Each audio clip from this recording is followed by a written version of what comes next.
প্রিয় দর্শক, আসসালামু আলাইকুম। দেশ এবং দেশের বাইরে যারা দেখছেন, জীবনের গল্পে সবাইকে স্বাগত জানাচ্ছি। দর্শক, আপনারা দেখতে পাচ্ছেন একজন আমাদের সামনে দাঁড়িয়ে আছেন এবং খুব সুন্দর করে দাঁড়িয়ে আছেন। আসলে তার জীবনে এমন কোনো ঘটনা আছে, আমরা শুনবো।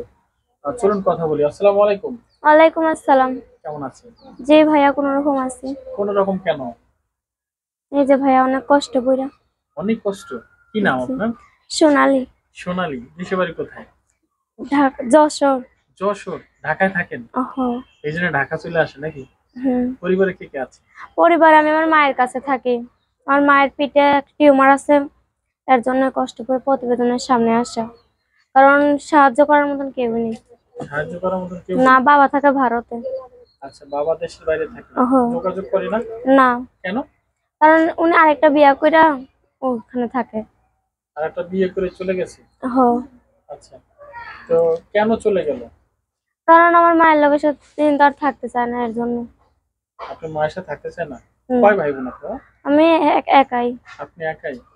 আচ্ছা, ছোটবেলায় কার কাছে বড় হয়েছেন? ছোটবেলা থেকে মায়ের কাছেই বড় হয়েছি। মায়ের কাছে। মা কিভাবে চলে, সংসার কিভাবে চলে ওই বলেন? যে মায়ের সেলাই মেশিনের কাজ করতো। এমনি তো এখন পিঠে টিউমার হওয়ার পর থেকে, অসুখে পড়ার পর থেকে এখন তার কাজে যেতে পারে না। এখন সেলাই মেশিনের কাজটা আমি করতাম। আচ্ছা, তো আপনি পড়ালেখা করেছেন? না, কেন করেননি? করতে পারি নাই। টাকা পয়সার অভাবে? হ্যাঁ, টাকার অভাবে।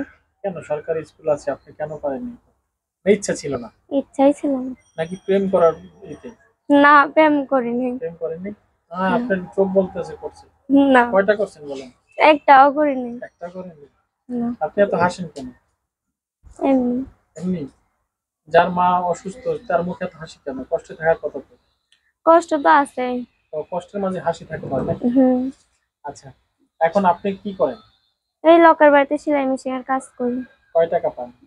এই 200-100 টাকা পাই। 200-400 করে পান দৈনিক? তাহলে তো অনেক হুম। টাকা। মাসে 12,000 টাকা। 200-300 কইরা। অর্থাৎ 8-9 হাজার টাকা মাসে ইনকাম করেন। তাও মানে চলে না সংসার? না, কোন রকম চলে। কোন রকম। বিয়ে হয়েছে আপনার? না, কেন করেননি? বিয়ার বয়স হয়নি এখন। এখনো হয়নি? আপনি তো না, মাশাআল্লাহ অনেক বড় হয়ে গেছেন। হ্যাঁ? মা দিতে চান না বিয়া? বিয়া তো বসবোই, মনের মতো একটা মানুষ পাইলে। মনের মতন পাইলে? যে আমার দায়িত্ব নেবো, আমার মায়ের দায়িত্ব নেবো। আপনার মায়ের দায়িত্ব এরকম। নিতে হবে? হ্যাঁ। কেন, জামাই শুধু আপনার দায়িত্ব নিবে, মায়ের দায়িত্ব নিবে কেন? কারণ তাহলে আমার দায়িত্ব নিলেই হবে, তাহলে কি আমার মায়ের ফেলাই দিয়ে চলে না, যাবে? আমি তো কোথায় শুনিনি যে মায়ের দায়িত্ব সহকারে বউ সহ নেয়। আপনার কেন নিতে হবে বলেন? নাকি শুধু আপনার দায়িত্ব নিলে হবে বলেন? দুইজনের দায়িত্ব নিলেই হইব। দুইজনের দায়িত্ব কেউ নেয় আমি তো শুনিনি। যদি আপনার দায়িত্ব নেয় তাহলে বিয়ে হবে, আর না হলে তো ওই ছেলে আর কখনোই দুইজনের দায়িত্ব নিয়ে বিয়ে করবে না। করবে বলেন? মানে আপনার দায়িত্ব নিবে, এই তো। দর্শক অনেক নাজুক, তো এই জন্য বলতেছে মাকে ছেড়ে যেতে চাচ্ছে না। এই জন্য বললো যে মাকে সহ দায়িত্ব নিতে হবে। যাক, আমরা একটু বুঝিয়ে বললাম। তো আমরা আসলে এই সোনালী না? হুম। সোনালী নামটা কে রেখেছে? কেন, আমার মায়ের রাখছে। আপনার মাই রেখেছে? মাকে খুব ভালোবাসেন? হুম। যেতে চান না? না, জামাইকে বেশি ভালোবাসবেন না মাকে বেশি ভালোবাসবেন? জামাইরাও ভালোবাসবে। মারই ভালোবাসবেন? দুজনকে? হুম। বেশি কাকে? দুজনরে বেশি। দুইজনকে বেশি? হুম। সমানে সমান? হ্যাঁ। আচ্ছা, হ্যাঁ। তো এই মুহূর্তে অনেকেই দেখছে, তাদের উদ্দেশ্যে কি বলবেন? তাদের উদ্দেশ্যে বলতে চাই ভাইয়া, যে পাশে থাকলে হইব। পাশে থেকে? কিছু হেল্প সহযোগিতা করবো। মানে আপনার পাশে দাঁড়িয়ে বা আপনার সহযোগিতা বা আপনার হুম। মায়ের পাশে কেউ দাঁড়াবে এমন একটা ভালো মানুষ চান? হুম। আচ্ছা, সেই মানুষটি কেমন বয়সের চাচ্ছেন? বয়স্ক হইলেও সমস্যা নেই। ওরে বাবা, আপনি তো অনেক ছোট, বয়স্ক চাচ্ছেন? আচ্ছা, ইয়াং মেয়েরা বয়স্ক পুরুষের প্রতি কেন এত আগ্রহ দেখাচ্ছে বলেন তো? তারা অনেক ভালো? হুম। হ্যাঁ? সত্যি ভালো হ্যাঁ। নাকি কম? না, ভালো। হুম? ভালোই। ভালো। আচ্ছা, আপনার সাথে যোগাযোগ করবে কিভাবে? আপনার ফোন দিলে পাওয়া যাবে? পাওয়া যাবে। নাম্বার আছে? মুখে নাম্বার বলতে আছে। পারবেন? না, মুখ বলতে পারেন না কেন? কেন, পারি আপনি না। মোবাইল চালান না?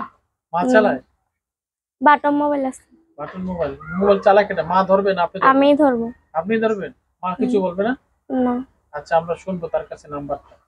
দর্শক, আমরা নাম্বারটা আপুর কাছ থেকে নেব।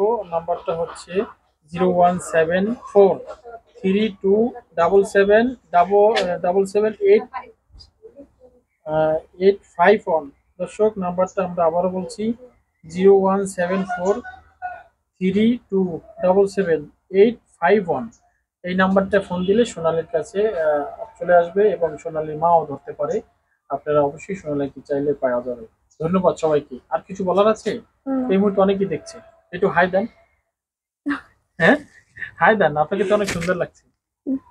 কথা বলেন, কথা বলতে পারেন না আপনি? কথা বলতে তো পারি। তা একটু জোরে কথা বলেন, সমস্যা কি? না, সমস্যা নেই। ভয় লাগছে? না, শ্বশুর বাড়ি কিভাবে থাকবেন একা একা? যেমনি সবাই থাকে এইভাবে থাকবো। ভয় করবেন না তো? না। মাকে ছেড়া? না। আচ্ছা দর্শক, আমরা একটু সময়ের সাথে একটু মজা করছিলাম যে তিনি আসলে হাসছে না, এই জন্য। তো সবাই ভালো থাকুন, সুস্থ থাকুন, আল্লাহ হাফেজ। সবাই সবার জন্য শুভকামনা নাকি? হুম। সোনালীর জন্য। ওকে।